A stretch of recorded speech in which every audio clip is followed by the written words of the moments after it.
Welcome to the Football Forecast, your ultimate guide to the NFL week ahead. Get ready as we dive deep into the biggest matchups, analyze key player performances, and break down the strategies that could make or break your favorite team's chances. Whether you're looking to dominate your fantasy league, make smart picks and bets, or simply stay ahead of the game, we've got you covered with insights and predictions. So buckle up, football fans. It's time to get your game face on for another action-packed week in the NFL. While only one team can hoist the trophy at the end, it all starts with the forecast.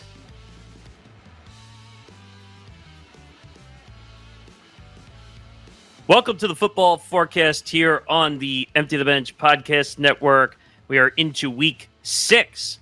Unbelievable, 1/3 into the NFL regular season. Weeks fly by fast when we cover the NFL. Before we get into the show, make sure you follow us on social media at TFB Forecast ETB across all social media platforms, where you can see all our picks, our Thursday nights, our Monday nights, everything else in between, our hot takes of the week, our locks of the week. Everything is up there. So make sure you check out our social medias.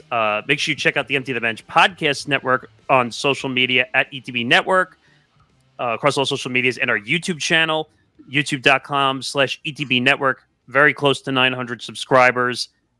Trying to get to that 1,000 subscriber mark. That helps with the algorithm. So please like and subscribe. And if you can't watch on the video side, listen to the Football Forecast wherever you get your podcast. That's on every audio platform imaginable, so you should be able to find that as well. And the Football Forecast is presented by Playback. Watching sports is more fun with others, but we spend too much of our time watching alone. Playback is a virtual space where communities can stream live sports together with everyone perfectly synced up. Creators can hop on stage, deliver their own play-by-play analysis and commentary, and invite viewers up for Q&A. Playback makes watching sports fully interactive and a social experience, from playing fantasy sports, repping your favorite players and teams, and watching with the commentators and communities you care about. Win or lose, sports are best enjoyed together. Join our community by going to playback.tv/ETB Network to find out more, including our live stream schedule. With the NBA season coming back in about 2 weeks, we are going to be doing a lot of NBA. We are doing the NBA opening night. A certain Celtics fan who's in this stream right now will be very happy for a ring ceremony night against the Knicks. That's our goal, to do that game, especially now that the Knicks have Karl Anthony Towns in a Knick uniform. So that's going to be interesting to see how the Knicks are. So, what day of the week is that game? It's a Tuesday. It's a Tuesday. So TNT. Is it TNT? Oh, the final year of TNT, by the way. Mm-hmm. At least it's a TNT doubleheader, I'm pretty sure. Yeah, well, with their lawsuit, but that's a whole nother topic for another day. Yeah. All right, let's get into it. Just to go over scores from last week. So looking at week 5, everyone had 15 and above points. Let's see, who had the best week? Pat Dana had the best week at 23 points. Ben had 22 points. I had 20 points. Zan had Nick had 19. Zan had 17. Anthony had 16, and Tom, you had 15. So that's all the scores. My points were adulthood. What? My points were adulthood. Oh, that's good. They reached adulthood, so that's I not just bad. picked up on that one. But just looking at the win-loss records, obviously, because those are different from the way the points are scored. I went 8-4-2. Tom went 7-6-1. Zan went 7-6-1. Nick went 8-5-1. Ben went 9-3-2. Anthony went 7-5-2, and Pat went 10-3-1. So I think Pat was the big winner in week 5. All right. Now we move on to week 6, and it's Tom. You were saying this before we got started. This is not a good week for the schedule. It's a bad week. I'll be honest, boys. This sucks. This is a terrible. We're gonna try to enjoy this week of football, but It's like, to me, maybe it's just because I'm a New York native. The Thursday night game with the 49ers and Seahawks, Sunday night game with the Giants and the Bengals, and the Monday night Bills-Jets game is like, that's what's big. Like, the primetime games are honestly the good games this week. Maybe one or two of the Sunday afternoon track, but I don't know about that. The Giants and Bengals are playing prime time. Well, there was that story about the Giants. NBC trying to invoke the flex already, but CBS blocked them. Well, we'll get into, because both New York teams are under scrutiny for totally different reasons. But by the way, I like it. I would just like to say I like it when the weeks are bad because I know I'm not missing as much when I sleep through the games. That's true. So I feel a little bit better. I wish more weeks were bad. baseball too this weekend. So yeah. It's bad when football season is on, when that's the big thing everyone focuses on, and the MLB playoffs were much more worth it to watch than the NFL. It's true. You can still watch both. Yeah. You can watch both, but we're also looking at it with a little bit of bias considering that this is now going to be the first time since 2000 that the Yankees and Mets are both in the LCS. I mean, that's crazy to even think about that. Could we have the possibility of a Subway Series? I'm probably getting way too far ahead of myself right now. Just imagine if the Giants and the Jets both make the playoffs this year. New York, I think, would lose their minds. It's true. Yeah. All right, Tom, you want to get us started let's get here? going. Come on, guys. All right, we got to get started. And just like last week, our trip actually for the. Let me try that again. Our trip for the NFL Sunday slate once again.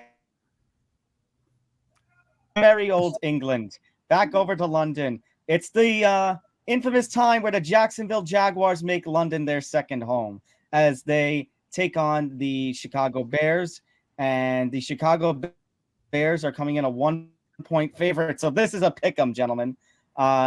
Let's start things off. Well, we don't have our Bears crew with us, but we'll start things off with Nick DiMartino. I'm going with the London Jaguars.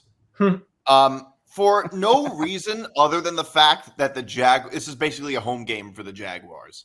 It's not. I get that they've been a terrible team, but they're going to be playing in London. They're only a terrible team when they play in the States, right? But this is a whole new blank slate for them. Overseas, they're a completely different team.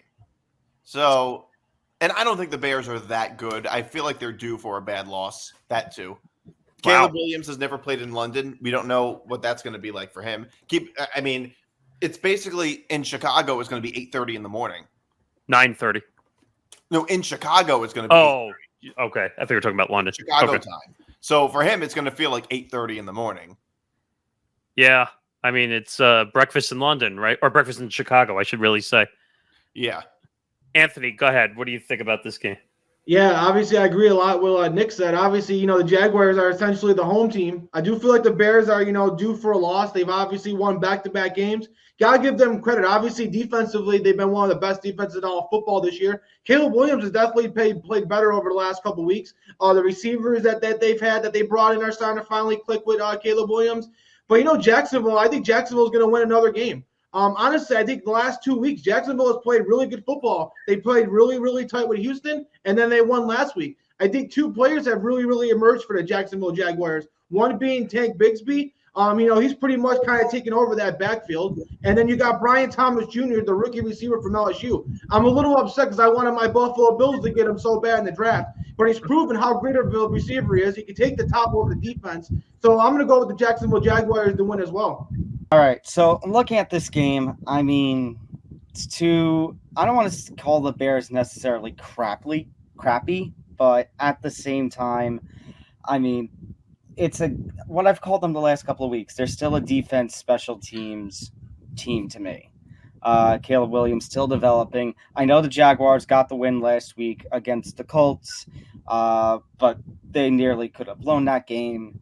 And when I'm seeing that Jaguars team, maybe they had a little pep in their step. Maybe their schedule was a little rough to start. I know that's what the critics have been saying. I'm not convinced. At the same time, this is London. This is their territory. I know Grant is picking the Bears as his lock of the week. I know Zan is going with the Bears, not as lock, but obviously the Bears crew are going to Bears. I'm going to go with the Jags as well, but if they can't win in London and they can't win against the Bears, there's no point in me picking them for the rest of the season. Ouch. I'll go to Ben. Yeah, you look at these two teams. I think they're very similar in ways that they're kind of flawed. I mean, I think that with the Bears, they faced the Panthers, a team that's not going to be projected to be very good for most of the season. They've Caleb Williams. I mean, I give credit; he's been better as of recent. But I still think that there's a lot for them to get better at as well as too. I agree with Anthony with the Jaguars. I was kind of hesitant to pick them the first couple of weeks. I really haven't picked them all year. But the way they've been playing the last couple of weeks, I got to give credit's due. They happen to be playing now at a place that they've been very comfortable playing at, and a place where Trevor Lawrence himself has been playing really well at in the past. So for me, I'm going to go here with the Jags +1, like you guys were mentioning. I think it's a pick 'em, so it could go really either way. But I'm going to be riding with the London Jags here too. All right, Nick Morganson. So can we just call the Jaguars the London silly nannies at this point if they're going to be in London? I mean, can we just make them a home team in London and just say, all right, you get this territory. We won't bug you. You're a terrible team in the States, as Nick D said. Like, let's just move them there so we don't have to. You need to give them a passport. Yeah.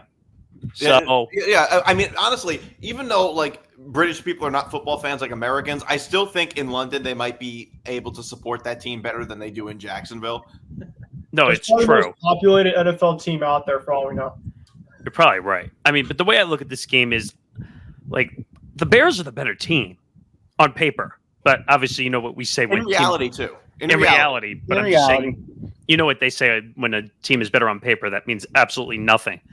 But I don't know. I think this is going to sound horrible, but I think Trevor Lawrence is trash, like just straight out trash. I mean, And- everybody says that. We all know that. We all know that. No, but I'm saying I even before this year, I thought he was trash. Oh, okay. And like, I just don't think he's a good quarterback. He got overpaid just because of the quarterback market.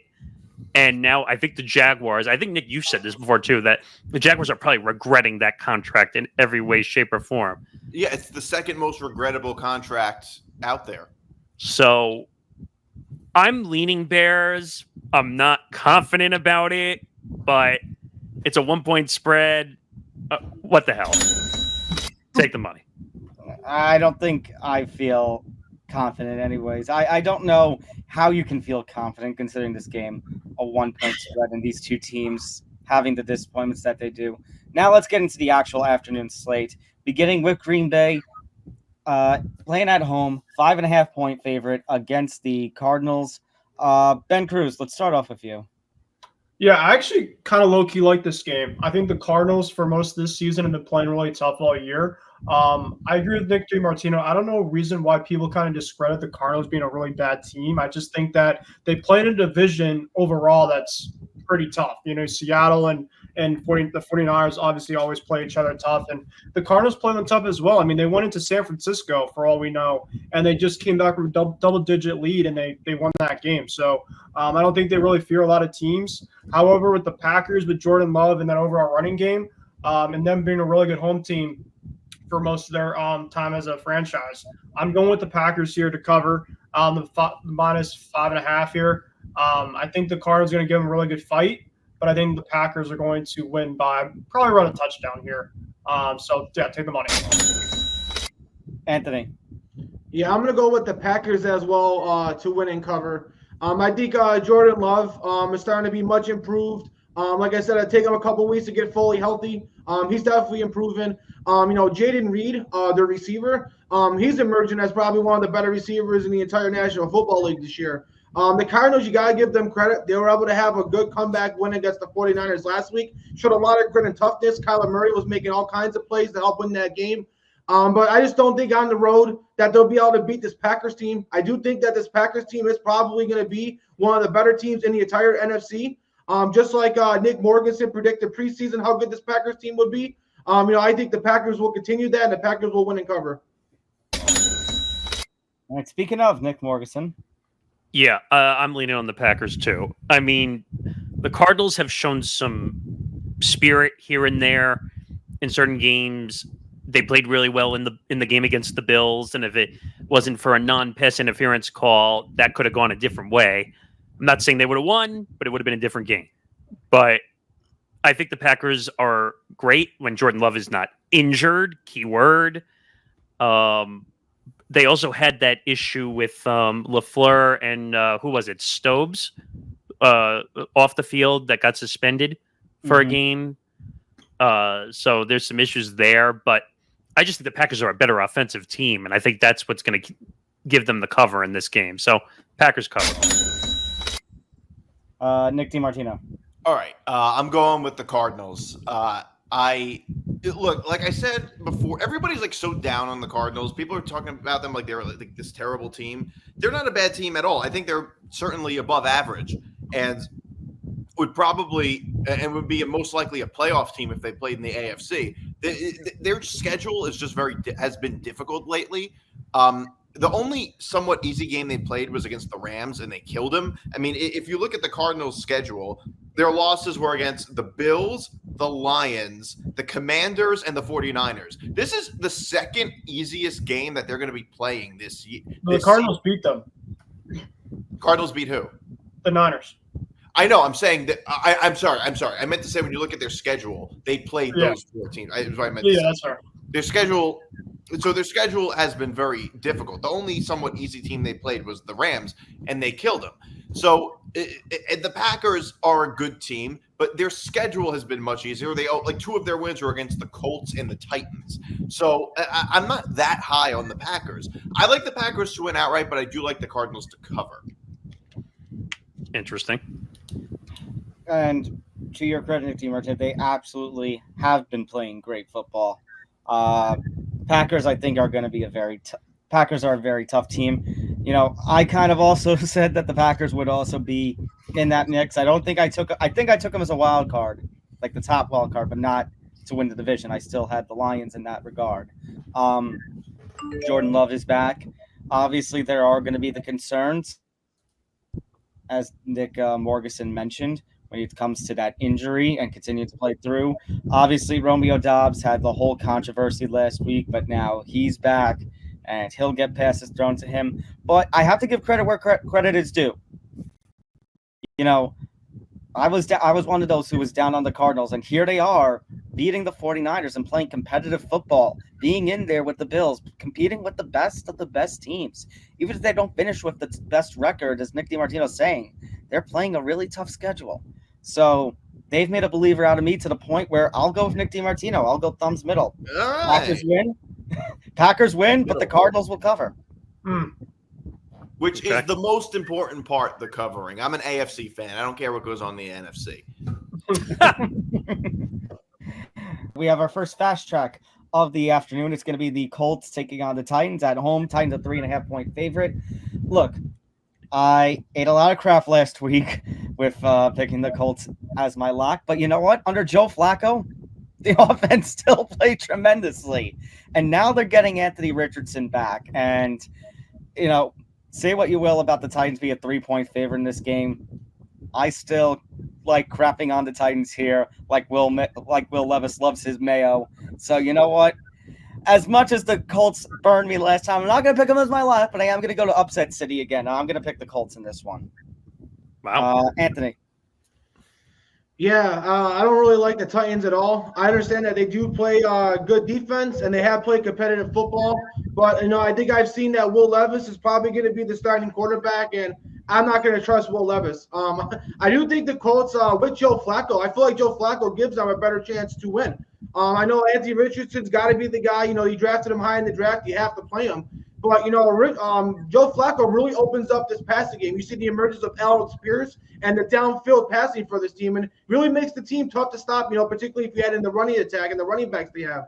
But either way, whoever's the starting quarterback, whether it's Richardson or Flacco, I'm going to go with the Colts in this one. As of the time we're recording this, Anthony, unless disaster happens, it looks like Richardson will be making his return this week.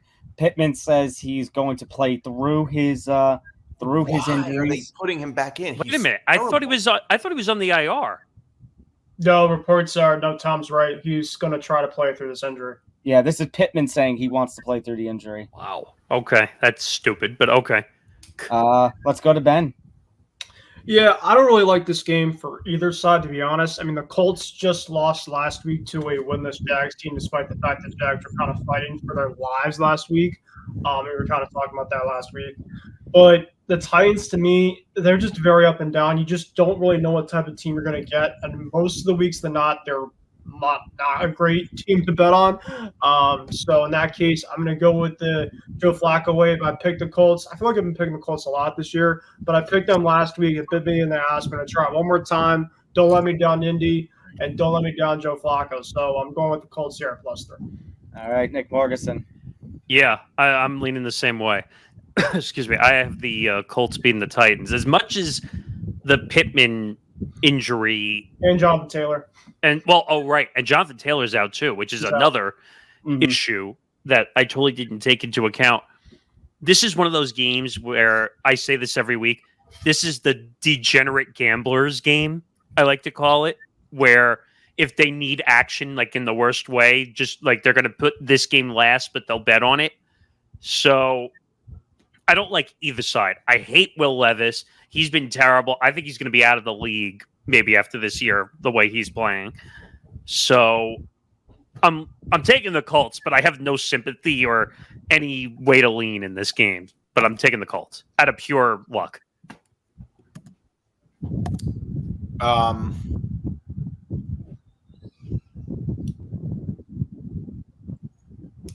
right, Nick D. Are you going? Okay. Are you going with the complete sweep? Okay, I didn't know if you were waiting on. Okay, so I looked at all of the. From what I saw, Anthony Richardson seems like a game time decision. Yeah, I didn't necessarily think he's going to be healthy. So we don't really know. So which makes it difficult. I think if Joe Flacco plays, I'll take the Colts. If Anthony Richardson plays, I'll take the Titans. That's what I honestly think. So I'm just gonna make a coin flip, and I'll just go with Joe Flacco is gonna start, and I'm gonna go with the Colts. That's fair. 5 hours ago from the time we're recording, it says Richardson is set to play. It's ESPN. Okay. So I guess then he's going to play. Are you still going to go Colts? Wait a minute. So everything I'm looking at, it says game time decision. That's everything I'm looking at, though. Okay. So well, let's just say let's just say it's up in the air because we don't know. All right. Are we all in agreement? We're all going to upset city. Yes. Brandon Santa or Will. Okay. I'm We fine with it. have a sweep. I'm fine with it. I'll just go with it. Okay. I'll go with the Okay. We have a sweep upset city here. Okay. All right. Now we go on to another fast track game. Yeah. Get used to the term fast track because that's going to happen a lot this week. Half these games can be fast tracked. Yeah, Texans at the Patriots in Foxborough. Texans a 6.5-point favorite. Let's start with Anthony. Oh, okay. Yeah, honestly, we get to see Drake May. I know Ben's got to be excited about that. We finally get to see Drake May. But we all know the reason why we haven't seen Drake May yet is because they're scared to put him behind that offensive line. Against Will Anderson Jr. and Donnell Hunter. And the Texans, honestly, surprisingly, have two great cornerbacks as well with Derek Stingley Jr. and Lassiter. So the Texans are just too good, and against a rookie quarterback, I know that point spread is a little high going on the road to Foxborough, but I'm going to go with the Houston Texans to win and cover. Okay. Ben. Yeah, I'm a little surprised that Drake is starting this week. You would have thought that last week against the third string quarterback for the Dolphins, which, by the way, I was the only one to be right for that pick. So I was a lone wolf on that. And, that was just awful. Just Jacoby Brissett, I think that was it for him. And I feel for Jacoby, but regardless of the fact, I just think that Drake going into this week against a really good vaunted Texan defense, I don't feel good whatsoever. So I'm going against my team once again. I got the Texans here and my lock of the week. Whoa. Going against your own team with a lock of the week. Yep. I don't know anybody else who does that on this show. Hey, it's the first for everything. I've never done that at all. All right, Nick Morganson.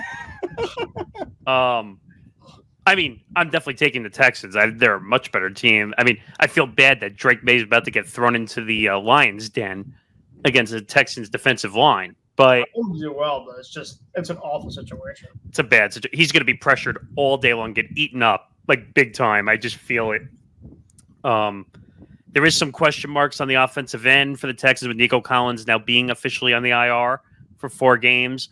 So they're going to have to rely on Tank Dell and Stephon Diggs. And is Joe Mixon questionable? We don't know if he's playing, but still enough offensive weapons. Take the cover. As far as I know, yeah, Joe Mixon is expected to play Sunday, and according to the updates that I have right now. Oh, good. I can actually be happy for fantasy for a change. And, Nick DiMartino. Yeah, I like Houston. New England's pretty bad this year. I was never really that big on the Texans, but I mean, the talent gap is just too undeniable. So a touchdown difference is not big enough for me to say New England's going to cover. Yeah, Drake May is going to have a very rough welcome to the NFL because while Nick DiMartino, you may not be high on the Texans. You know, I have been high on the Texans entering this season, and there's no exception here. Like we said, there is you a don't have to big be high on the Texans for them to cover a touchdown spread against the Patriots. The Jets won by 3 touchdowns. I'm saying if you're taking them to cover, what do you think I'm going to be doing? Look, I'm going to cool off on the Texans later in the year. I think they're overrated, but wow. We just lost to a third-string quarterback, and so CJ Stroud can't beat us. I don't know who can. Nick, just play the money sound. All right.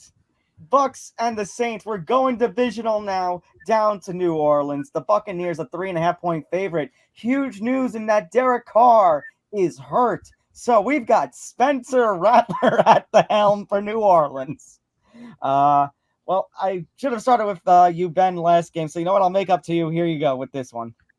Yeah, I love the Bucks play here at 3.5. Without Derek Carr, I maybe was going to lean potentially on. I don't know about the Saints to upset here, but the Saints typically play really well at home, and those games really kind of go back and forth. But you take away Derek Carr and his quarterback play with that overall offense. I don't know what to think with Spencer Rattler, a rookie. The Bucks defense, I know, has been very up and down and shaky, but this could be a breakout defensive game for them against a rookie. And Todd Bowles, I feel like in the past, has just feasted on young quarterbacks. Of course, with him being an offensive mind, take the money here for the Bucks. Nick Morganson. Yeah, I mean, it's a divisional game, so obviously we're going to talk about it. But Derek Carr being out, the Saints have no shot in this game whatsoever. I have no faith in the Saints without Derek Carr because just the offense is very discombobulated.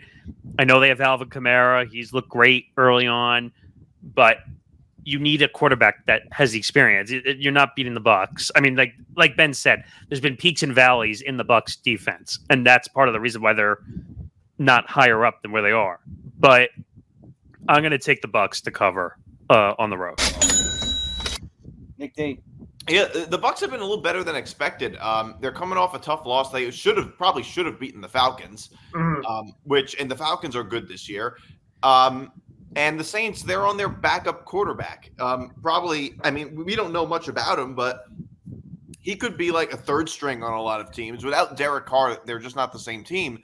And like you said, Ben, Todd Bowles is a defense. I don't think he's a great head coach, but he's a very good defensive mind, and he's a good coordinator. So I think he will take advantage of this, of a young, inexperienced quarterback. So I mean, the deck is just so heavily stacked in favor of the Bucks. So heavily stacked. Yeah. I've been going back and forth if I want to use my lock on this one, but no, I don't think I can because of 2 things. One, the Saints, as much as they've lost Derek Carr, you can't deny that they have not played fantastic the way that they have played, especially with their offense. So that, and this is one of those games where you see that half mark. That half mark scares me. Yeah. If that was a -3, I'd be going lock of the week, no doubt. But I don't think I can do it. At the same time, as you guys said, I mean, there's no question. Without Derek Carr, I've got a feeling that the Bucks are going to take advantage. I like the words that you just said, Nick D. Todd Bowles, the defensive mind, is going to take advantage of the situation. The poor young man who was making his NFL debut. Terrible offensive mind, by the way. So it's going to be a bad NFL debut for both Drake May and for Spencer Rattler here. I'm taking the money. All right, Anthony, are we going sweet? Yeah, 100%. I'm going to go with the Bucks as well. I know you guys have been a little down on Baker Mayfield a couple weeks ago, but honestly, Baker Mayfield and this offense has played really well. Like we said before, it's their defense that cost them that Atlanta game. Baker Mayfield, Mike Evans, and Chris Godwin have been clicking on all cylinders. I feel like they're playing even better than they did last year when they played so well. Obviously, like I said, the Buccaneers' questions have been on defense, but they're going up against a Saints offense that really doesn't have any wide receiver 3 outside of Raheem Shaheed and Chris Olave. They got nothing at the receiver position at all, no depth at all. Obviously, their offensive line's got a couple question marks, and with Spencer Rattler, I'm not sure if they're going to be able to take advantage of a questionable Buccaneers defense. So yeah, I'm going to go with the Buccaneers to win and cover as well. I just wanted to say, between Todd Bowles being a head coach and Spencer Rattler being the quarterback on the other side, this game is going to be like a punt fest. Is it?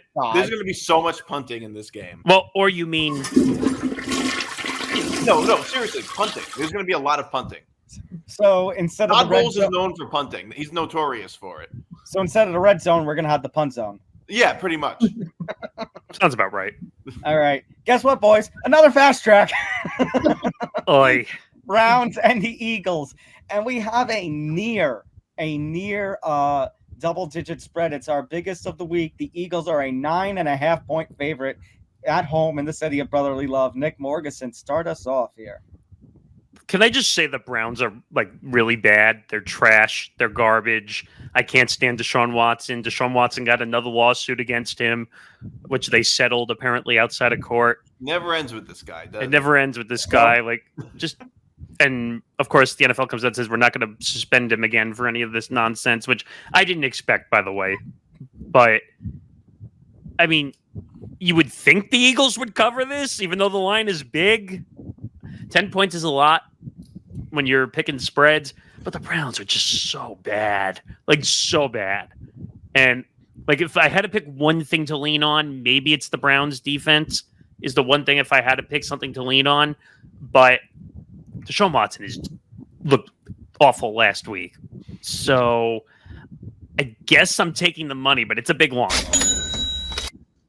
Nick D.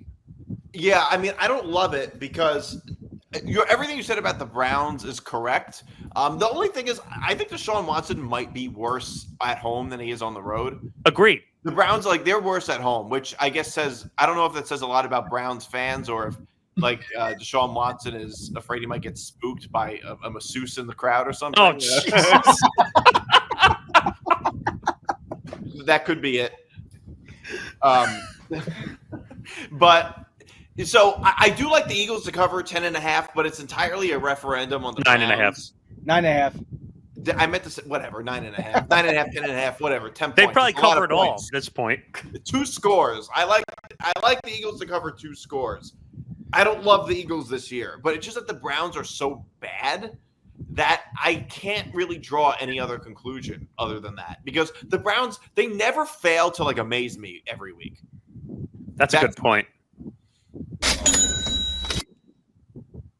Nick, can you play the toilet sound effect one more time? Because I don't think there's anything else to say that sums up Cleveland more than it does here.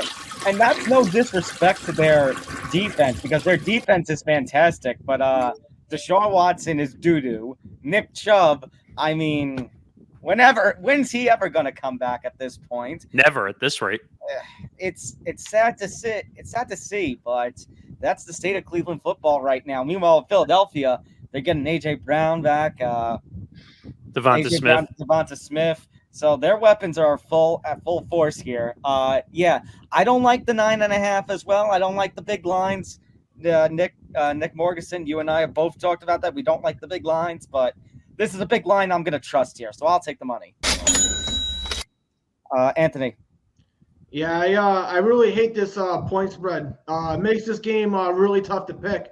I hate the Browns as well. They've been an awful team.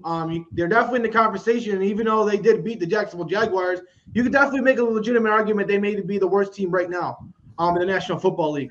But I think because of their defense, I feel like that point spread is tough. I know you're obviously going to get AJ Brown, Devontae Smith back, so this is going to be a bounce back game for the Eagles. I'm still not 100% sold on the Eagles defense, and I do like the Browns defense. So I think the combination of those two will make the game close. So I got the Eagles 100% winning, but I got the Eagles no cover. Oh, Okay, we have a no cover. Ben. Yeah. As much as I don't like the Browns at all, I mean, I think that their trend, John Fanta, shout out to you, John. He's a big Browns fan who runs college basketball. yes. His videos have been absolutely hilarious the last couple weeks. He is awesome. He's basically been saying that the Browns, the first overall drive, will score, and then they just don't do crap the rest of the day. So, I mean, their offensive line is awful. They gave up 7 sacks last week to the Commanders' front. The Eagles don't have an awful front, I don't think, whatsoever either. So, between the Eagles getting, Devontae Smith and AJ Brown back, another thing to take into account that the Eagles just had their bye week. So I think they're very refreshed. They're ready to come out and play at full strength.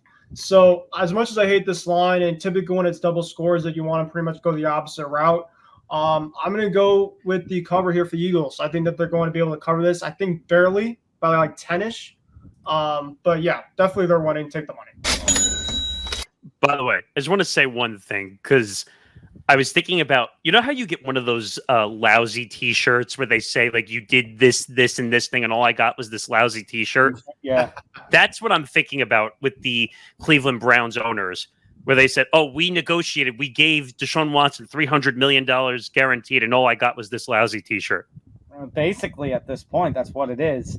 You saw the desperation of Browns fans when they were talking about when the latest lawsuit that you mentioned, Nick, was going on about, is there any sort of way out of this contract? And right now the answer is nope. You're gonna Actually, have to suffer. I think I talked with Ben about this before when we recorded ETB. I don't know if we did it. We didn't do it on the show, but the dead cap number is $172 million if they were to get out now. Browns fans 172 hate him million. too, which is the funny part. They're just like, can we please move ties with this guy? We're done. Just get out of my face. Can you imagine you have to pay him $172 million to walk away? He wouldn't have to work another day in his life. He doesn't now. It's fully guaranteed. But then he's really not. He could take that money, pay off the lawsuit, and still be fine. All right. Let's go to actually one of the good games of this week. I like this one. Commanders at the Ravens in Baltimore. The Ravens a 7-point favorite. Nick D, what do you think about this one? I love the Commanders. They might be the biggest surprise of this year. Yeah. I like the Commanders +7. I don't like them to win outright. I like the Ravens to win by a little bit, but the Commanders, so far, they look like Jaden Daniels has been amazing this year. Jaden Daniels has been amazing. And I think the Commanders are right up there I think they can compete with any team right now from the way that they look, from the way that they've played. It looks like they can compete with anybody. So I like the Commanders. I like Jaden Daniels to keep it close. I like the Ravens to win by a little bit, but I don't think the Ravens are head and shoulders better than Washington right now. So yeah, give me Washington. So you're going Ravens no cover. Right. Ravens no cover. Okay. I'm also going to go Ravens no cover. I think Jaden Daniels and company have actually really impressed me. I think Jaden Daniels right now surely is going to be on his way to winning. I know we're only a third for the NFL season, but the way things are going right now, he's on his way to winning Offensive Rookie of the Year. He is probably the best quarterback of those 6 that have come out of that draft class. I think this is, all credit aside, I hate having to give credit because it's my division rival, but Commanders look fantastic under him. Baltimore, I think obviously is still a powerhouse and they're going to win this game. This is a great learning experience for Washington. But Baltimore and sometimes the way that they play, and it brings up some questions, at least when it comes to the spread. So I think the Ravens will still win because they are the better team. They are the powerhouse of one of the powerhouses of the AFC, but I can't. The way that the Commanders play, I can't feel comfortable with a 7-point spread. And by the way, how is this not a primetime game? This is a 1 o'clock game. This is crazy, or at least a later window. Let's face it, because I know I think I mentioned before about the Bengals and Giants that they tried to get out of this for the flex. This should have been flexed in. Take out the Bills Jets game for crying out loud. Oh, that's a huge that's game. Divisional though. That's divisional. Oh, I could care less. Get rid of that game. That's divisional. The Bengals have one win. The Bengals have one win. Game. I don't know. I'd rather see this game, to be honest. Right, yes, no, I agree. But the Jets-Bills is a huge game. Come on. Nick, as a Giants fan, I'm saying the Giants don't deserve prime time. I mean, I don't know. New York football has been a swirling question mark. We'll get to New York football later in the show. Anthony, go. This is an awesome matchup. I can't wait to sit in my chair and watch this game, to be honest with you. I'm definitely going to have my eyes glued to the table. This game's going to be on my big screen. It has to be. You got, the old Lamar Jackson against the new Lamar Jackson. I mean, there's going to be, fireworks. Like, this is going to be a high-scoring game. Obviously the Ravens do have some good pieces on their defense, but their defense has been susceptible this year to giving up points. And so has the Commanders. I feel like the Commanders' defense has struggled as well. So I think we might get an offensive shootout. This is definitely way too many points to give up to the Commanders. I do think the Ravens are the better team. I do think the Ravens will win the game. But it's definitely going to be Ravens no cover. And to Tom's point, obviously, you want to talk about Jaden Daniels as being the offensive rookie of the year. Up to this point, I'll go a step further. Up to this point, as we stand right now, of what just happened so far on this season, a third of the way through, Jaden Daniels has got to be in the conversation for the MVP so far in the National Football League. I mean, how many quarterbacks this season have been more impressive than Jaden Daniels? I mean, he's literally completely turned around this team and this franchise. I mean, obviously, you got Pat Mahomes with the injuries. He's got the Kansas City Chiefs undefeated. You got Sam Darnold doing what he's doing. But we got to give Jaden Daniels his credit and talk about him as an MVP candidate. So I got the Ravens to win, but no cover. Okay. Ben. Yeah, I think when you look at this matchup, it's crazy how this is a primetime game. You got two really good teams right now. The Ravens obviously coming off of a thrilling win against Cincy last week, and the Commanders are obviously still playing really good football. You got Lamar Jackson against the young Lamar Jackson, I guess. They play very similar pace.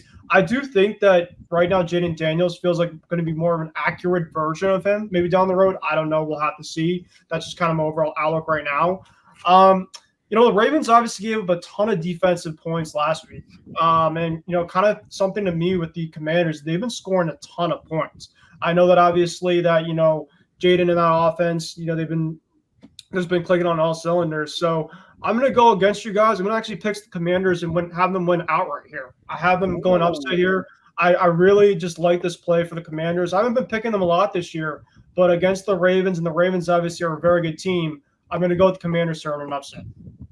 All right, Nick Morganson. Go get the banner. Go get the banner at the bottom. Oh. Because I'm going to do it again. And not as a lock, no. But before Ben had done it, I was going to pull the Nick D and say, I'm going to go down the road less traveled. And I actually was going to do that anyway. But I just want to pull out. You still get to do that. You just have a buddy by your side now. Yes. No. But I'm just saying I would have done that anyway. But historical stat, by the way, Jaden Daniels, first player to pass for 1,000+ yards and run for 250+ yards in their first 5 games, has never been done before, by the way. So this guy is on a tear, and you have to say he is the early MVP right now where we are through 5 games and into week 6. I know a lot of people are going to argue some other names, but Jaden Daniels has been on fire, like just the way he's been playing. And like you were with the Bengals last year, I'm with the Commanders this year. Like, that's fair. Don't disrespect them. I'm with Ben on this one. I'm taking the Commanders outright. I know that's tough against a Ravens team, which is playing good football right now, and Lamar is on all cylinders. This is going to be a battle of the running quarterback in this game too, which no one has brought up. Yeah, that. Mm-hmm.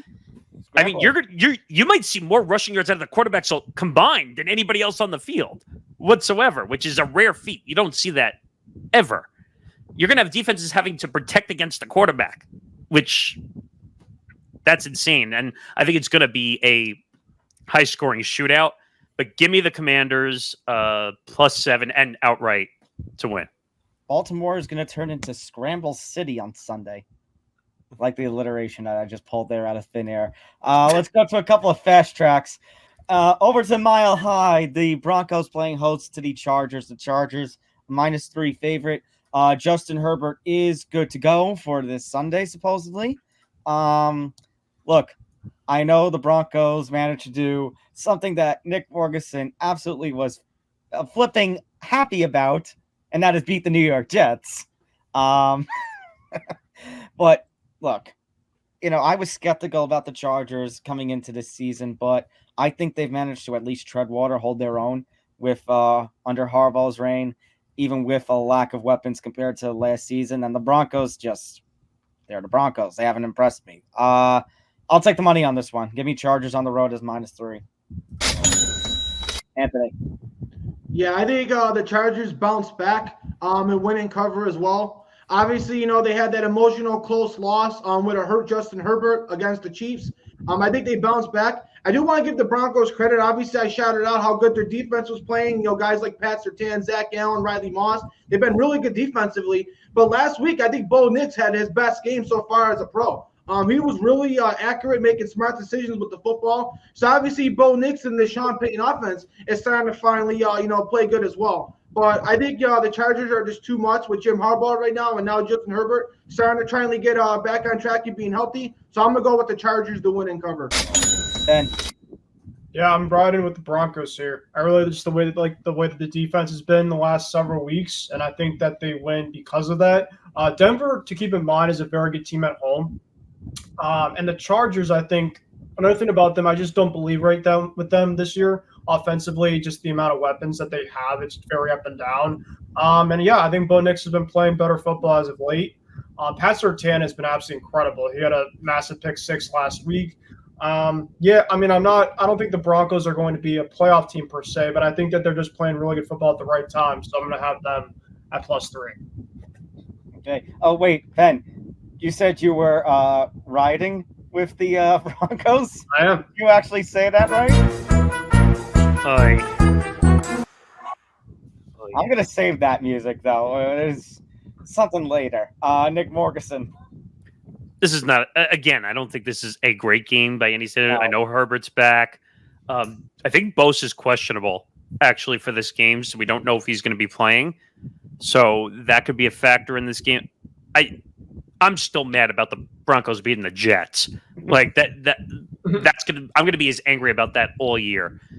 I understand with the rain and all that nonsense, but like the Chargers are gonna win. It's gonna be a crapshoot game. 3 points is not that much. Give me the Chargers to cover.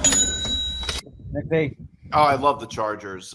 Only concern is Justin Herbert's health a little bit, but as long as he's playing, I mean, the difference between these two teams is night and day. It doesn't mean the Broncos can't pull one off like they did against the Jets, but I don't think they're going to do it again. Yeah, give me the Chargers. All right.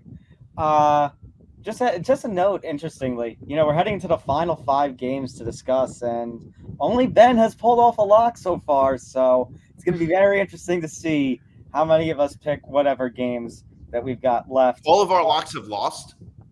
No, only one of us has picked a lock. I've only gone through the lock. Oh, okay. There's Yeah, still only 4 one lock locks has on the been made. table. Yeah. But I it's got my time. lock. I got my lock. Don't worry. Yeah, so do I. Okay. But it's time. We have 3 videos this week, gentlemen. Oh my god. I decided, we haven't had videos for a couple of weeks, and then I went into the kitchen and I cooked. And speaking of cook, Oh God. You ready? yes.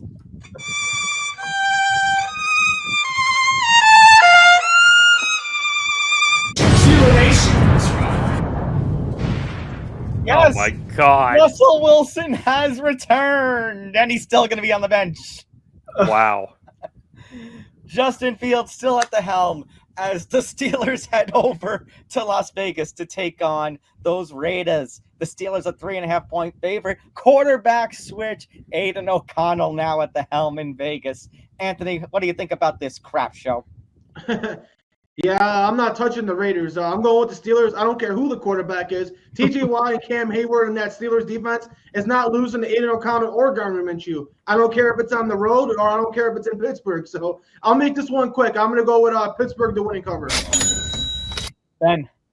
Yeah, I love the Steelers here. The Raiders are going to be without Devontae Adams. Heck, the coach has been very up and down about the trade stuff. He's saying that he wants to leave. Now he's saying that he wants to stay. I don't know at this point in time. So the coach doesn't essentially know what his team's going on. I don't even trust them. I don't even know what they're freaking doing right now all year. Take the money for the Steelers. Nick Morganson.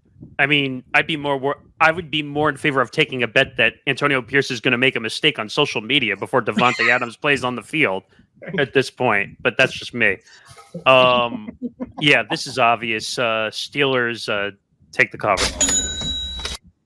Nick DiMartino. Definitely taking the Steelers, easily taking the Steelers -3, even though a future Jet is on the Raiders. I'm still going with the Steelers. The only thing that scares me, guys, the only thing that deters me from making this my lock of the week is that, and I say that because Zan picked this as his lock of the week. But the thing that scares me, guys, is it's the Steelers of Mike Tomlin. And you know what they tend to do when they're playing a crappy team? Play down To their competition. So it would not be surprising to me if for some reason the Steelers managed to give everybody a scare, but they're still going to win this game. I'm going to take the money on this one. Am I wrong? No. No. All right. Ben, you can start us off for this one. Going down to Dallas, the Lions as a -3 favorite take on The goddamn Cowboy. Wait, I thought it was 3.5, but maybe I was looking at ESPN. I thought that was No, I updated it. It updated. -3 as of now. Okay, well that changes things. Because I originally had that Dallas was Look going. at ESPN, it still says 3.5. I'm checking. Hold on. Well, regardless, I mean, if it's 3.5, I'm gonna go with. I mean, the Lions are gonna win regardless of my pick. I just think that they've been the better team. Jared Goff obviously is coming up with perfection stat line against Seattle. I don't think that's happening, but I still think that he's still playing really good football. Dallas, I want to say they got lucky to beat Pittsburgh, but a lot of things had to go right for them right at the end in that one. And it's -3. It's a -3. Thank you. I don't believe in Dallas just yet. I know that they obviously are a pretty good team at home, but Detroit I think is a better overall team, both on both sides of the ball, defensively and offensively. Take the money here for the Lions. Okay, Nick Morganson. Shoot, I wasn't ready for that. There we go. Yeah, the Cowboys kind of scare me as of late, even though I know they play better at home. The Lions are the better team in the matchup. I don't really know. I mean, they've had injuries too. The Cowboys too. All right, I'm taking the Lions. I think the Cowboys are going to choke again. Fair enough. Nick DiMartino. I like Dallas actually to win this, to win it outright. I like the upset special. I like Dallas to win outright. I just have a sneaky suspicion that they're going to get it. I don't know what it is, but I think Dallas is a little better than they get credit for. Occasionally they do lay an egg. But at home in a game like this, I just have a feeling Dak's going to have a big game. I think Dak's going to have a big game. Okay. I mean, Nick D, in all fairness, you're right. I mean, you got the bright lights of one of, like we said, the very rare game this week that actually has two interesting teams involved. Great team in the Lions, and the Cowboys, they're a better home team, and they're playing at home. And of course, the Lions are going to come in with a little bit of maybe a chip on their shoulder from last year in the regular season when they lost in very controversial fashion. Having said that, I think the Cowboys may give them a run for the money. And you know what? I also need some points here because of my place in the standings. So this will be another thumbs middle for me. I'll take the Lions, but I'm not going to no cover. I think this will be a 1 or 2 point game. So like 22-20 or something like that? Yeah, like 21-20, 22-21, something like that. Ballsy. Yeah. I've got a feeling on this one. Anthony. I know I picked the Cowboys last week, despite everything they got going on with them, but I'm not going to pick the Cowboys this week. I'm going to go with Detroit to win and cover. Obviously, Dallas, yeah, they do play, better at home. But, Dak Prescott has been a little inconsistent this year. I think Brandon Cooks is not going to be in this game, so that's a loss. Defensively, they don't got potentially their top 3 pass rushers. Parsons is out. Obviously, Lawrence is out. And their young rookie is potentially out, the guy who got hurt last game. So obviously, defensively, they're going to be pretty devastated with injuries. And the Lions are just a really great team. To beat the Lions, you got to be now a good team and pretty healthy. And right now, the Cowboys are a question mark as a team, and they got injuries. So I think that's a bad combination. So I'm going to go with the Lions to win and cover. Okay. We've got one more fast track before we get to our primetime games. It's a battle in the NFC South as the Falcons, as a 6-point favorite, go on the road to Carolina to take on the Panthers. Nick D, how are we feeling?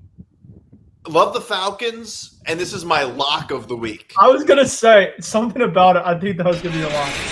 Well, there's only a couple of games left. How many other games am I going to pick? No, I know. The Panthers as your lock of the week is actually pretty smart, I think. Yeah. That's a pretty good way to go. The Falcons are surprisingly good this year. And here's the other thing. Well, they're not playing at 1 p.m., but it's close. 1 p.m. West Coast time. So 4 o'clock. No, it's closer to – it's close. It's only 3 hours away from 1 o'clock. So maybe we'll get some remnants of 1 p.m. Kirk Cousins.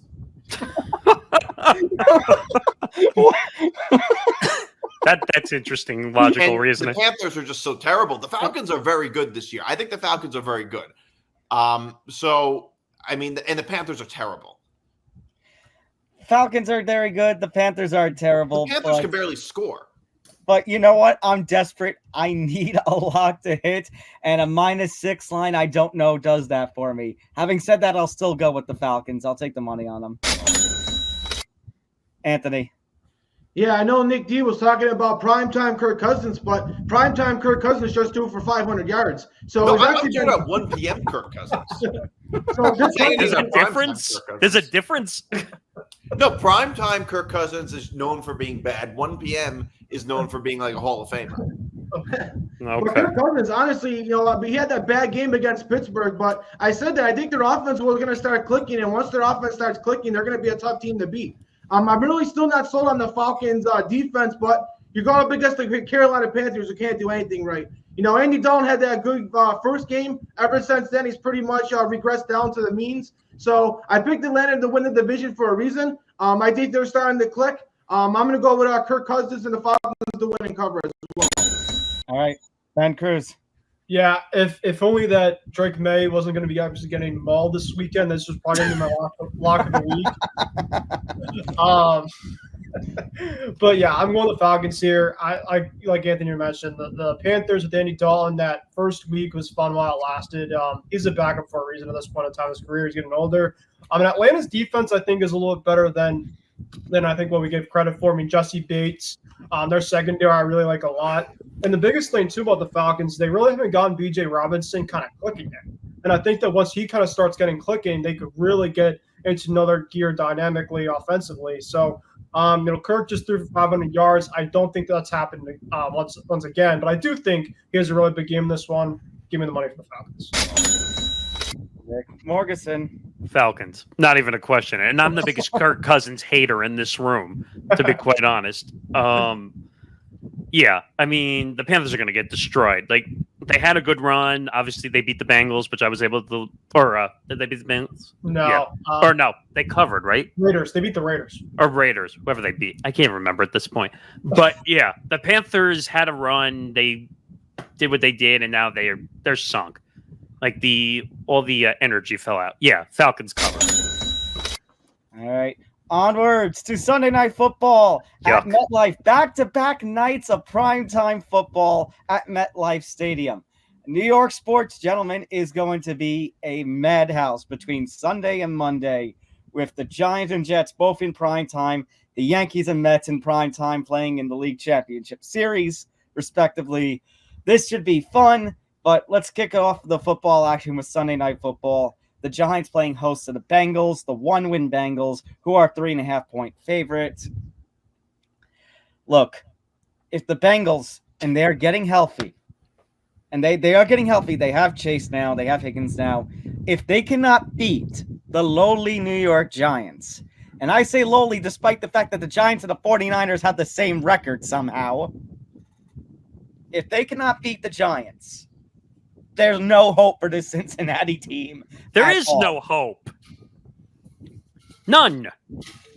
But I'm saying if they can't beat the Giants, then at this point, why would anyone be bothered to pick them the rest of the year? It's a good point.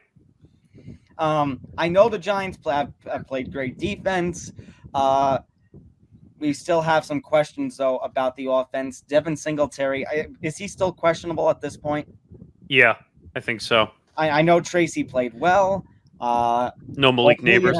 Hopefully it happens 2 weeks in a row. Is Malik Neighbors still out? He's in concussion protocol. He can't He play. was at the Travis Scott concert this week, so I don't know if he's fully. When you get to me, I have a hot take about that.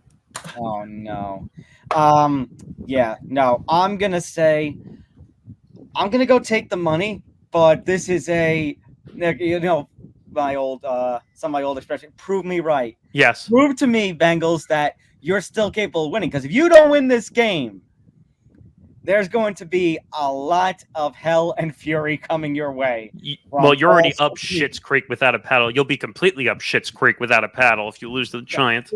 No, if they're not going to just be up Schitt's Creek, the shit is going to overtake them and drive them overboard. Yeah, good point. So you're taking the money.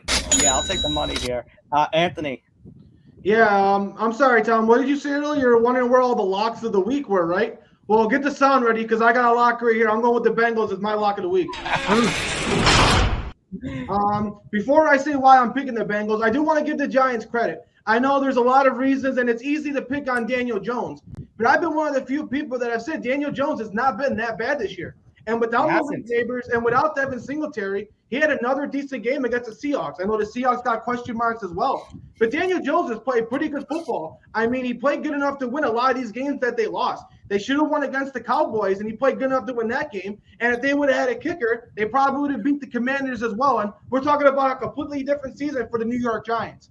They're defensively, I feel like defensively they've been good pretty much all season. I love their rookie running back, Tyrone Tracy Jr. He had a breakout game last week, so who knows if Singletary will even have the starting role when he comes back. But I'm going to go with Joe Burrow and the Bengals. I mean, Joe Burrow couldn't have played a better game last week, and I don't know how that their defense let him down that bad. I mean, Burrow to throw 5 touchdowns, for Chase to have the game he had, and for them to still lose. I mean, I really don't know how you lose that game, and I don't see them losing again. Back-to-back weeks. They're definitely going to be highly motivated. I think their defense has to step up. Like you said, this is a prove-it game for their defense. So I'm going to pick the Bengals as my lock of the week. And Anthony, to your credit, absolutely. Daniel, I think I'm in absolute agreement that he's played fine. The issues have been injuries and a couple of, unfortunately, stupid coaching decisions from Brian Daboll. That's what's been the downfall at this point. Ben. Bengals win, Giants cover. Oh. Listen, the Bengals, to me, even in the one that they had, they barely beat the Panthers. I have not liked the Bengals defense at all this year. It has not been good consistently. And the Giants have been close a lot in a lot of their games despite them. Sorry, there's a cat behind me. Yeah, I just think this is going to be a close one. I think Evan McPherson rebounds after the missed field goal he had to win it last week. He wins it this week. So give me the Bengals here to win, but I have the Giants to cover the spread. Okay. Nick Morgeson. All right. Wonder where he's going. Yeah, well, I'm actually taking the Bengals actually for a change this week. Oh, he's not You're going to disrespect the disrespecting the Bengals Giants so much that you're willing to pick the Bengals over them. Yes, I am. I did say I have a hot take about Malik Neighbors. He's an idiot, number one, for going to the Travis Scott concert and under concussion protocol. Doesn't he know how dangerous Travis Scott concerts are? Well, They're extra I wasn't going to go there, but because I know what point That's you're more making. dangerous than playing football. Yeah, really. I know people who went to that concert, by the way. Yeah, but you're in concussion protocol. There's no excuse. You can't be at that concert. I don't want to hear any excuse. I don't want to hear you got free tickets. I don't want to hear that Travis Scott had you as his personal guest. I don't want to hear it.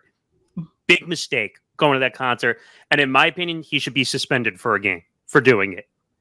Because you're in concussion protocol. What are you doing? Yeah. He could miss more games. What happens if he gets hurt? What happens if he does something stupid when he's out at the game? And Dable, who I can't stand at his press conferences, oh, we'll handle it in-house. The media doesn't have to worry about it. Just tell us. What do you do? Yeah, I mean, I'm taking the Bengals. Maybe Brian Dable wanted tickets. Maybe he did. But yes, this is the shocker week. I am taking the Bengals to cover. All right. Nick D. All right. So I really like the Bengals. The Bengals are a 1-4 team, but I don't think they're as bad as their record says they are. I think they've been a little bit. I mean, so of the four, they're 1-4. Of the games they lost, only one of them was really bad. To New England in Week 1 when they had a lot of injuries. Their other losses were against the Chiefs, the Commanders, and the Ravens by a combined 9 points. And the Chiefs was a pass interference that they essentially won by, and the Ravens, it came down, did they miss a field goal? So it wasn't like theoretically they could be 3-4. Right. Their defensive special teams have killed them. Right. So basically 3 of their losses against the Chiefs, the Commanders, now what we know about the Commanders and the Ravens. The Chiefs and Ravens we all knew were some of the best teams, but those are 3 of the best teams in the NFC potentially. I mean, in their own conference, Commanders could be one of the best teams in the NFC, and the Chiefs and Ravens, 2 of the best teams in the AFC. So I don't think that they're that bad of a team, and I am a little bit worried about them. And I think when it comes to the Jets, I think they could end up making a good run. And Joe Burrow has been phenomenal lately. Even when they've been losing the past 3 games, his passer rating has been at least 100. So Joe Burrow has been playing really, really well, and the Giants are not very good. I mean, the Giants are a below average team. To me, if they lose this game, that is a huge missed opportunity for the Bengals. I love the Bengals to win by a touchdown or more. All right. Before we get to Monday Night Football, a couple of videos here. First, there is I was going to do a Jets video last week before my whole block decided to lose power for quite some time. So there is a video, Nick Borgeson, that says Jets makeup. Yeah, I see that. Let's see. That's the video I was supposed to play last week. Country, Broncos country, Broncos country, let's rock. Broncos country, Broncos country, Broncos country.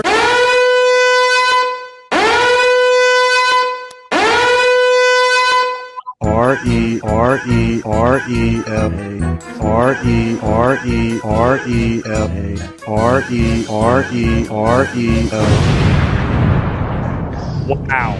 Did you read that message? Part of it. It said, you just got beat by Bo Nix and the Broncos. How do you feel? Not good. All right. Now here's this week's video, which was going to go in one direction early in the week, and then a little twist happened. So, you ready? Yes. Here we go.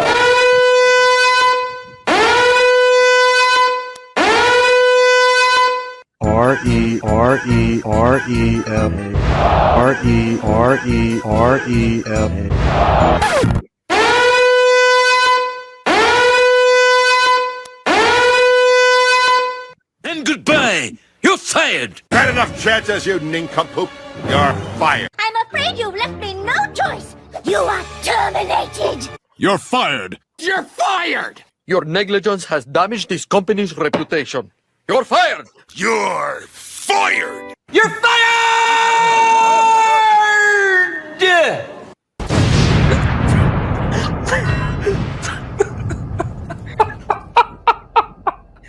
This is what happens when you let Aaron Rodgers control your team. Robert Saleh has lost a power struggle to a player. Damn. Holy cow. I wasn't expecting that much. Wow. And yes, the Viking supporter and me did have to throw a little skull onto your parade. Yes, I know. London. Monday Night Football, the Bills and the Jets, game 2 of prime time at MetLife this holiday weekend. The Bills, a 2.5-point favorite on the road. And since he was next up in the order, I'll first start with our lone Bills fan here, Anthony Ballister. What are your thoughts on this one? Yeah, I feel like when it comes to other picks, maybe you should listen to me. But I feel like when it comes to Bills picks, I feel like you guys should tune out because I can't seem to get the Bills right this season. When I pick them to win, they lose. When I pick them to lose, they win. So I guess that might be bad news for your Jets fans. By the way, I'm going to go with this pick. Honestly, the Bills did not look good last week, and I think there had a lot to do with that. Khalil Shakir not being in there is devastating the Buffalo Bills. When Khalil Shakir's not in there, the receivers on the rest of the Buffalo Bills team can't separate. There's a reason why Josh Allen just suddenly couldn't complete passes and he was 9 for 30. It's because the receivers just weren't, getting open. And what can Josh Allen do? And obviously, the Jets firing Robert Saleh. There is a trend, though. Obviously, it doesn't last long. But usually when a new interim coach comes in, that team fights and plays really, really hard for him for the first couple of weeks. Not saying that, when you see a head coach get fired, you think you're on the trading block, but changes are coming. You need to step up because they're not playing the games anymore, and things need to improve. I think this will light a fire under the Jets. I think that they will play better. Obviously, Aaron Rodgers has to play better. After that 3-turnover game, I understand he was playing on one leg, but he's got to play better. And one thing that really scares me for the Buffalo Bills is James Cook may not play. He's dealing with injuries. And it doesn't look like Khalil Shakir is going to come back. Now, if you got a Buffalo Bills team who has receivers that lack separation, and now you got to go up against Sauce Gardner, who's one of the top cornerbacks in the league. You got DJ Reed, who right now is the top cornerback rated according to Pro Football Focus. So this team has 2 solid corners, along with all the other great players they have on defense. Will McDonald has been a tremendous pass rusher as well. So I'm going to go with the upset this year. Yeah. I'm going to go with the Jets to win this game and take first place in the division. All right. Yeah, first place in the division is on the line. That also should be noted. Nick Morgeson, you're already shaking your head. I wonder where he's going. I wonder. I know what's coming next. I know the sound that's coming next. Well, yeah. Yeah, I'm taking the Bills. Of course I'm taking the Bills. I knew it. I knew it. This was going to be your lock of the week. Are you kidding me? I mean, I know the Bills have some dysfunction and issues. You're telling me this offense is not better than Second week in a row picked against the Jets lock of the week. Yeah, and I was right. So it worked last week. You were right.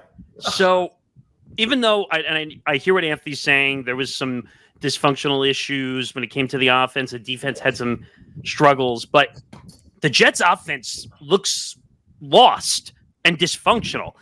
Bryce looks awful. I mean, like he looks like he can't even do anything with the football, the running back position. It was embarrassing to watch him run. Sauce Gardner was getting penalties left and right last week defensively. I mean, you can't tell me that this Jets team is going to come through. Jeff Ulbrich is a defensive coach. We've never heard of him until now.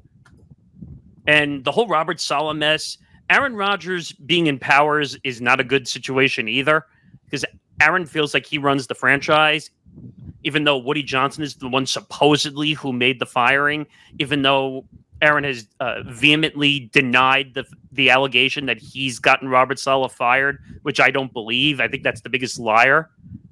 Bullshit whatsoever. And I also think Aaron is too busy thinking about his vacation in Egypt in the preseason than he was about playing football on the field. Give me the Bills. I think they're going to win by over a touchdown, and I think the Jets are going to get embarrassed on Monday Night Football. What do you make of the supposed rumor going around that this was done because Saleh wanted to fire Hackett?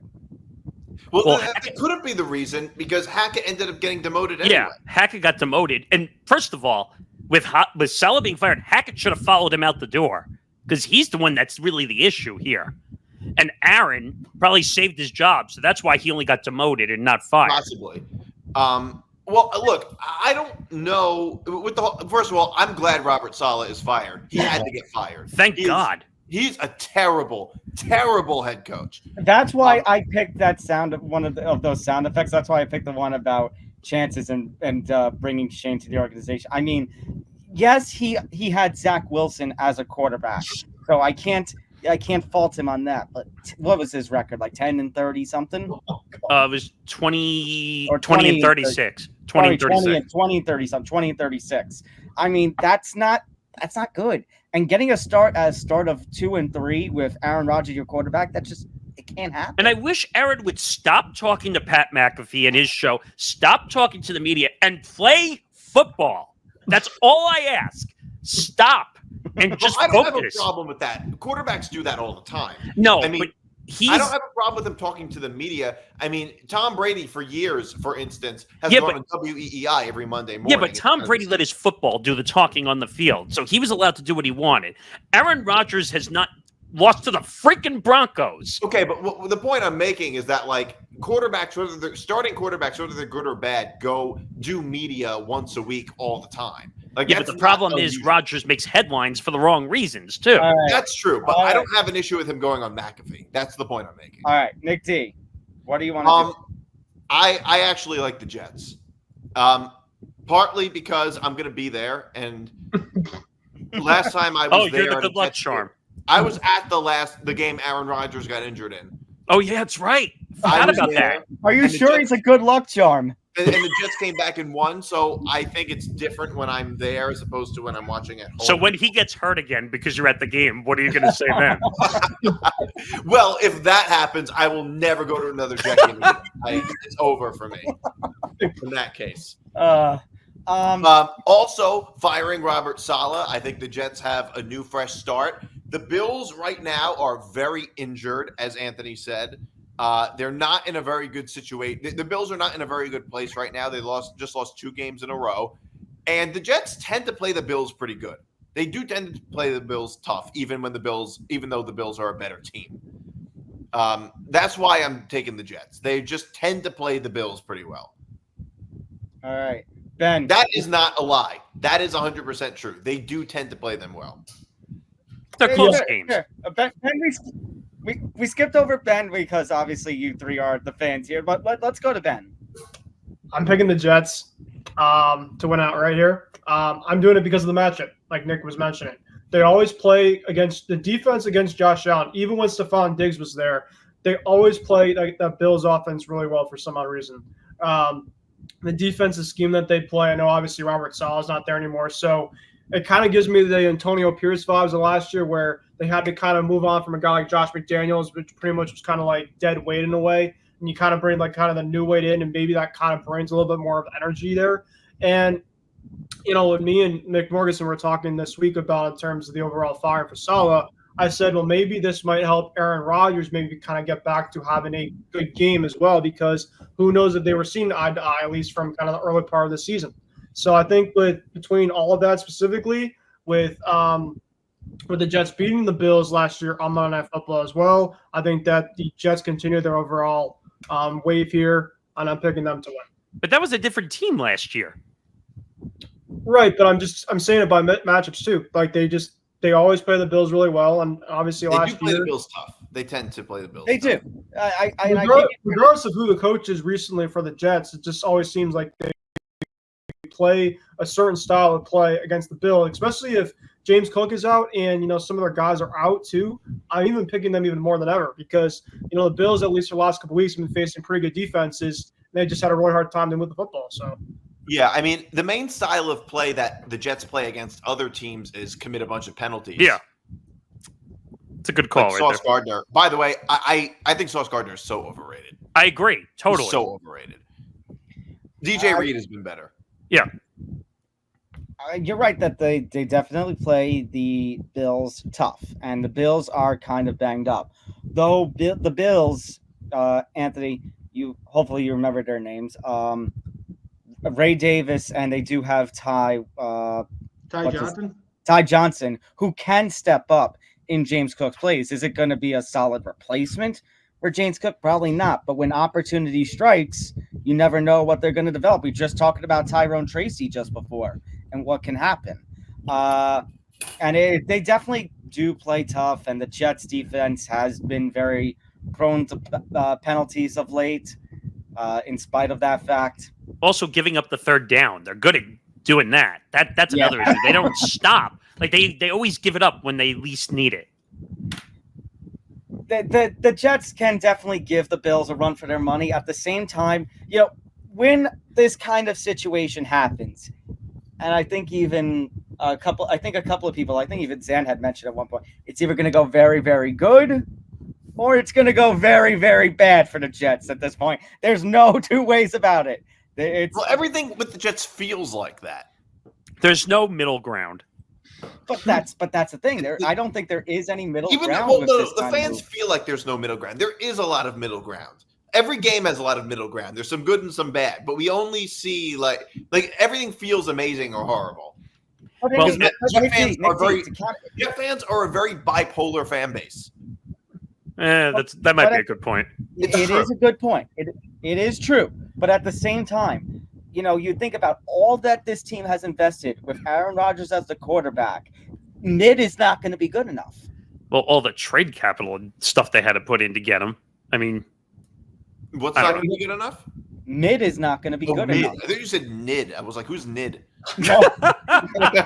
Mid 8 and 9. That's not going to be good enough. No, I agree completely. So, having said that, I always crap on him for this, but this is going to be the 1 week where the ETB Sports crew is going to have locks together. Yes! I am going with the Bills as my lock of the week. Yeah! All right. Oh, man. I need the points anyways. I need a low line because I've yet to hit a lock, and I'm going mad that I haven't hit a lock yet. Wait, you actually haven't hit a lock yet? I'm the only one who has not hit a lock yet. Wow, we're in week 6? Holy cow. But who was my lock last week? I have it right here. Your lock. I always forget. Ravens.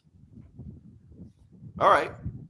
Did I win that? Wait, they won by 3. Yeah, right? the Ravens won on a field goal. Okay, so I won that. Yep. Yeah.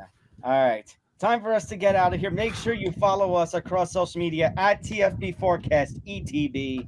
Make sure to follow the Empty the Bench Network itself across social media at ETB Network. You'll see our other shows scrolling across the bottom of your screen. Subscribe to our YouTube channel, youtube.com/ETB Network. Help us with our climb to 900 subscribers and eventually 1,000. Help us hit the big 1K. Make sure to listen to the Football Forecast wherever you get your podcasts, Acast, Spotify, Apple Podcasts, so much more. And, of course, shout out to our friends over at Playback. We have a lot of stuff we're going to do with them, especially with the NBA season just around the corner. So make sure to tune in for whatever we do on Playback. Make sure to check out our schedule whenever they pop up. Playback.tv/ETB Network is the room that you can check out. Yeah, so that'll do it for this week of the Football Forecast. We will be back for week 7. We'll go over everything else after that. But for everyone here at the ETB Network, have a good week. Watch the football games. Hopefully, as Jet fans, we don't feel like we get embarrassed. As Giants fans, maybe you stay close. And have a good week, everybody. We'll see you next week. Bye.